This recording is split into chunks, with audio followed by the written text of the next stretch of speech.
தமிழ்நாடு சட்டப்பேரவையில் இரண்டாவது முறையாக நிறைவேற்றப்பட்ட 10 மசோதாக்களை குடியரசுத் தலைவருக்கு அனுப்பி வைத்த ஆளுநரின் நடவடிக்கை சட்டவிரோதமானது என அதிரடியாக அறிவித்துள்ள உச்சநீதிமன்றம் அந்த மசோதாக்களுக்கு சிறப்பு அதிகாரத்தை பயன்படுத்தி ஒப்புதல் அளித்துள்ளது.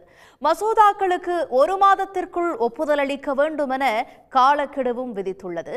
இது வரலாற்று சிறப்புமிக்க தீர்ப்பை உச்சநீதிமன்றம் வழங்கியுள்ளது. சட்டப்பேரவையில் நிறைவேற்றப்படும் மசோதாக்கள் ஆளுநர் RN ரவியால் கிடப்பில் போடப்பட்டதை எதிர்த்து தமிழ்நாடு அரசு தொடர்ந்த வழக்கை விசாரித்த உச்சநீதிமன்ற நீதிபதிகள் JB பர்திவாலா, R மகாதேவன் இன்று அதிரடி தீர்ப்பை அளித்துள்ளனர்.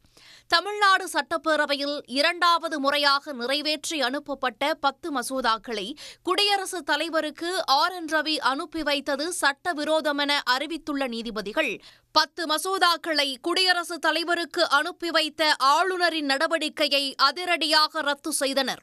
10 மசோதாக்கள் மீதும் குடியரசுத் தலைவர் மேற்கொண்ட நடவடிக்கைகள் செல்லாது என்றும் உச்சநீதிமன்றம் தீர்ப்பளித்துள்ளது.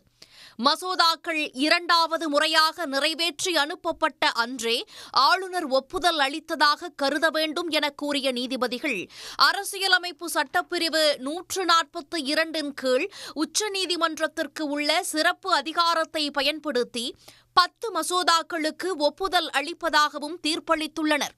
அரசியல் சாசனத்தின் 200வது பிரிவின் கீழ் ஆளுநருக்கு மசோதாக்களுக்கு ஒப்புதல் அளிப்பது, மசோதாவை நிறுத்தி வைப்பது அல்லது குடியரசுத் தலைவருக்கு அனுப்புவது ஆகிய 3 வாய்ப்புகள் மட்டுமே உள்ளதாகவும் உச்சநீதிமன்றம் தெளிவுபடுத்தியுள்ளது.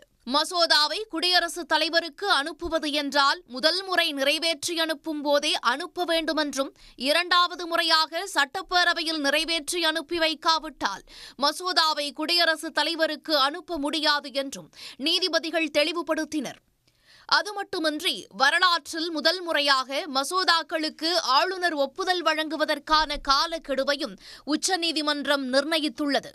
சட்டப்பேரவையில் நிறைவேற்றப்பட்ட மசோதாவுக்கு 1 மாதத்திற்குள் ஒப்புதல் அளிக்க வேண்டும் என்றும், மாநில அரசின் ஆலோசனைப்படி குடியரசுத் தலைவருக்கு அனுப்பி வைப்பதாக இருந்தால் 1 மாதத்திற்குள்ளும், மாநில அரசின் விருப்பத்திற்கு மாறாக குடியரசுத் தலைவருக்கு அனுப்புவதாக இருந்தால் 3 மாதங்களுக்குள்ளும் முடிவெடுக்க வேண்டும் என்றும் நீதிபதிகள் திட்டவட்டமாக தெரிவித்தனர்.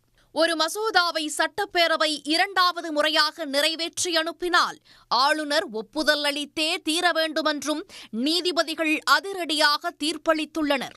உடனுக்குடன் செய்திகளை தெரிந்து கொள்ள சன் நியூஸ் பெல் ஐகானை கிளிக் பண்ணுங்க.